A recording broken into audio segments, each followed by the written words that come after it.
Paz do Senhor, irmãos, irmã. Então, para entendermos ainda mais um pouco da Bíblia, vamos falar também da reforma protestante que houve. Os irmãos já ouviram falar, é óbvio, né? Que a Bíblia evangélica é diferente da Bíblia católica, né? Porque a Bíblia católica tem uns livros a mais. E por que é que isso ocorre? Exatamente por causa desta tal reforma protestante. É um pouco do que eu vou trazer para vocês nesse vídeo, porque aí a gente economiza na aula, né? A gente assiste o vídeo, toma posse do conhecimento do mesmo jeito e na aula a gente vai tratando de outras coisas. Amém? Bom, reforma protestante. A reforma protestante, ela foi iniciada por meio do questionamento do monge alemão Martinho Lutero na questão referente às indulgências, aos favores da Igreja Católica. Martinho Lutero não concordava com a cobrança de indulgências e era defensor da ideia de que a salvação é obtida pela fé. Ou seja, o que acontecia? Acontecia que alguém pecava, alguém errava, e então ia lá na igreja, tá? Não era no templo, na igreja, a igreja já instituída, ia na igreja e dizia: olha, eu pequei assim, assim, confessava o pecado e pagava. Pagava para ser perdoado, entendeu? Então o Martinho Lutero ficou desgostoso com esse negócio, né? E foi esse movimento que ele liderou, a Reforma Protestante, foi um movimento de reforma, aliás, religiosa ocorrido na Europa no século XVI. Esse reformismo religioso foi iniciado por Martinho Lutero, um monge alemão insatisfeito, né? Como eu já disse, com a cobrança das indulgências pela Igreja Católica.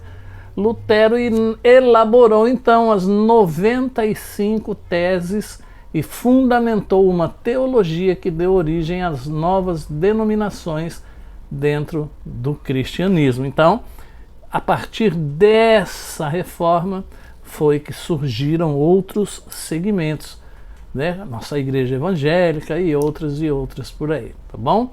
Então, bora lá. A Europa do século XVI passava por profundas transformações. As estruturas políticas, econômicas, sociais e culturais que marcaram o continente durante a Idade Média estavam sendo substituídas. Havia expansão econômica e, politicamente, novos interesses e novas formas de governo se consolidavam. A religião perdia a sua força, pois a partir do renascentismo começou a se consolidar a ideia de que o homem era o centro de todas as coisas.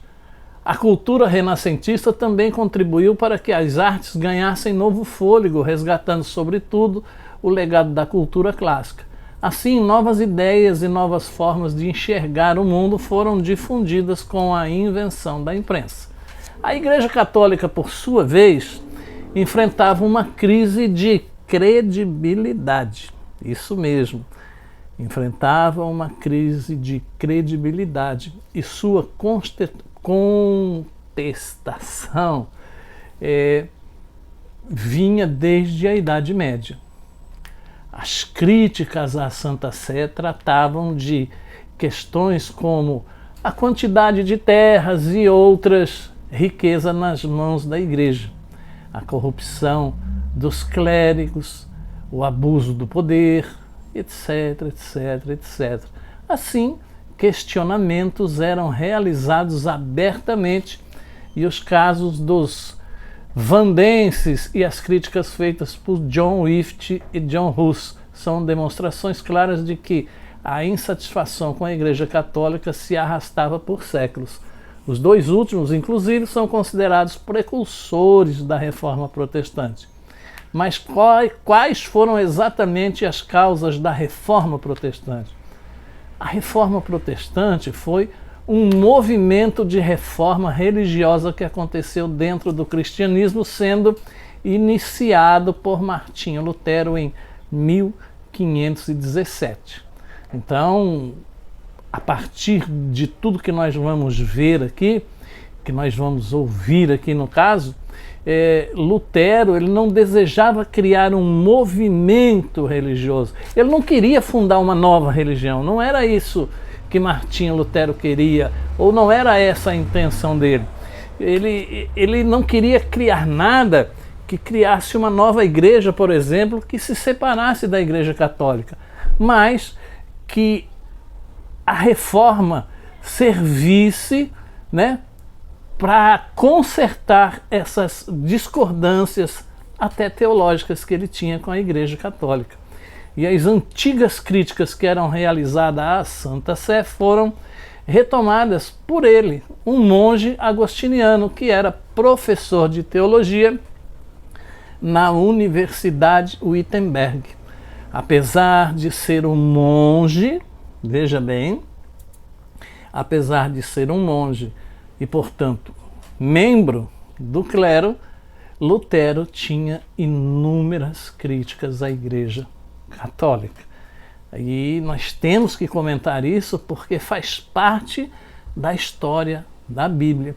E o grande questionamento que movia Lutero era a questão da venda de indulgências, como eu já disse, né? Isto é a igreja, então a igreja pedia doações em dinheiro em troca de perdão pelos pecados.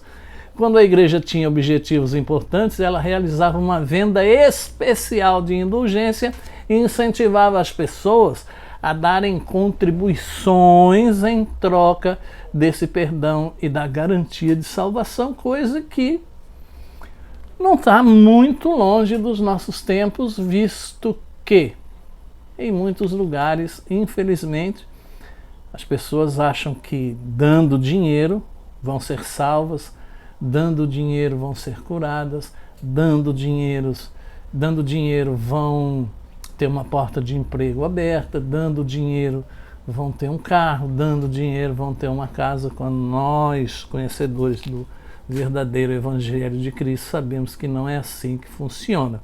Mas, voltando ao Lutero, no contexto de Lutero, o monge João de Tetzel tinha sido encarregado por uma autoridade do Sacro Império Romano Germânico para recolher indulgências em Wittenberg. Isso foi o motivador para Lutero questionar abertamente a prática das indulgências. Parte delas seria utilizada na construção da Basílica de São Pedro, em Roma, onde hoje é o Vaticano. Além disso, Lutero era crítico de outras práticas como a simonia, isto é, a venda de cargos e funções eclesiásticas.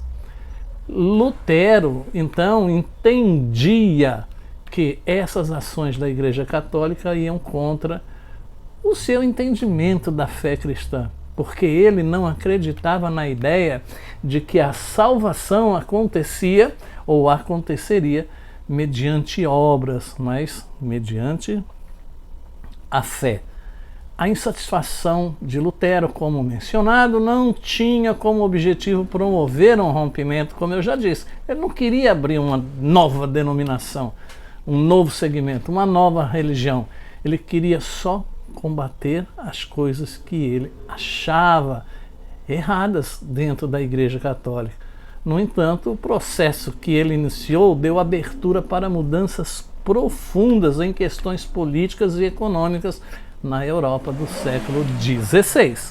A primeira mudança ocorreu no âmbito político, pois a Europa já não era aquela do período medieval, uma vez que a partir da Baixa Idade Média foi iniciado o processo de centralização do poder dos monarcas e da formação dos estados nacionais. Bom, isso aqui até que não é assim interessante para a gente, né? Mas em todo esse contexto, o que causou essa reforma? Essa reforma causou rompimentos, essa reforma causou dissensões, essa reforma causou constrangimento, por que não, né? Mas Lutero foi firme naquilo em que ele acreditava, porque Lutero, ele estava ali como monge, né, da igreja, e ele estava ali não por interesse ou porque alguém quis, ele estava ali por vocação, ele queria aquilo, mas só que ao adentrar, né, ele começou a ver coisas com as quais ele não concordava. Então ele tomou a decisão de abertamente ser contra aquilo, declarar a insatisfação dele abertamente. Então Martinho apresentou ali 95 teses, que foi o pontapé inicial da reforma protestante. Foi a elaboração das 95 teses de Martinho Lutero. E esse documento foi escrito por Lutero com uma proposição de debate para a questão das indulgências, da qual ele discordava, como eu já disse aqui. A partir disso, as ideias de Lutero se espalharam rapidamente, sobretudo pelo norte da Europa e pela Europa Central. Por quê? Porque, assim como Lutero, havia muita gente descontente com aquela situação. Havia muita gente que não concordava com aquelas atitudes da direção da igreja. E em 31 de outubro de 1517, Martinho Lutero supostamente pregou suas 95 teses na porta da igreja de Wittenberg. E a motivação para que Lutero fizesse o seu questionamento, ou os seus questionamentos das indulgências, foi o envio de João de Tetzel por ordem de Alberto de Mainz, arcebispo de Mainz e príncipe eleitor do Sacro Império Romano Germânico, membro do colégio eleitoral do Sacro Império que elegia o imperador. Lutero então elaborou a disputação do doutor Martinho Lutero sobre o poder e eficácia das indulgências, vulgarmente conhecidas como 95 teses. Segundo a tradição protestante, Lutero teria afixado, como eu já disse, as 95 teses na porta da igreja, uma forma de demonstrar sua posição publicamente e de convocar um debate sobre a questão, sobre aquilo que incomodava ele, né? E o início foi em 31 de outubro de 1517. No entanto, não existe comprovação histórica de que esse fato realmente aconteceu, e o que se sabe é que o texto escrito por Lutero teria sido enviado para Alberto de Mainz, que era um dos manda-chuvas lá da época, né? Tanto as 95 teses como outros documentos escritos por Lutero na época se popularizaram consideravelmente, e isso deve-se à existência da imprensa, inventada havia poucas décadas na região da Alemanha. A imprensa permitia que os escritos fossem replicados em uma velocidade inédita, assim os textos de Lutero se espalharam rapidamente, né? E Lutero não se tornou o expoente da teologia luterana, que se consolidou quando ficou perceptível que as diferenças de raiz teológica da igreja com Lutero eram irreconciliáveis. Então a teologia luterana ficou centralizada na ideia que foi a raiz do questionamento de Lutero: a fé e a garantia da salvação, e não as obras, as boas obras ou o dinheiro. Ao longo da vida de Lutero ficou estabelecido um princípio teológico conhecido como 5 solas, que são bases importantes para o protestantismo, que são elas: sola fide, ou sola fide, somente a fé; sola scriptura, somente a escritura; solus Christo, somente Cristo; sola gratia, somente a graça; soli Deo gloria, glória somente a Deus. Martinho Lutero ainda traduziu a Bíblia no latim para o alemão, uma vez que ele acreditava que os fiéis deveriam ter acesso direto aos textos sagrados. A ação de Lutero ainda influenciou outros movimentos protestantes na Europa, como o liderado por João Calvino, que originou o calvinismo, e o Henrique VIII, que originou o anglicanismo. Como a Igreja Católica reagiu a tudo isso? Uma vez que as críticas de Lutero se tornaram públicas, se espalharam rapidamente, a reação da Igreja Católica foi a de tentar conter o monge alemão. As autoridades eclesiásticas da época não aprovaram as críticas, tanto que Alberto de Mães enviou as 95 teses para que o Papa Leão X pudesse tomar conhecimento delas. O Papa exigiu uma retratação de Lutero, mas como isso não aconteceu, o monge alemão foi excomungado, expulso da Igreja Católica em 1521, 4 anos depois. Castelo de Wartburg, local onde Lutero escondeu após ter se declarado um herege pela direção da igreja daquela época, né? E ele foi aí que traduziu a Bíblia para o alemão. Lutero ainda foi obrigado a apresentar-se diante da Dieta de Worms para debater suas ideias em 1521. Ele apareceu a essa assembleia por convocação do imperador Carlos V e, após apresentar o que ele defendia, foi considerado um herege.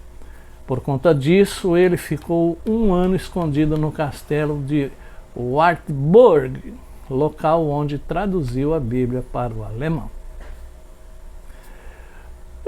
Contra-reforma.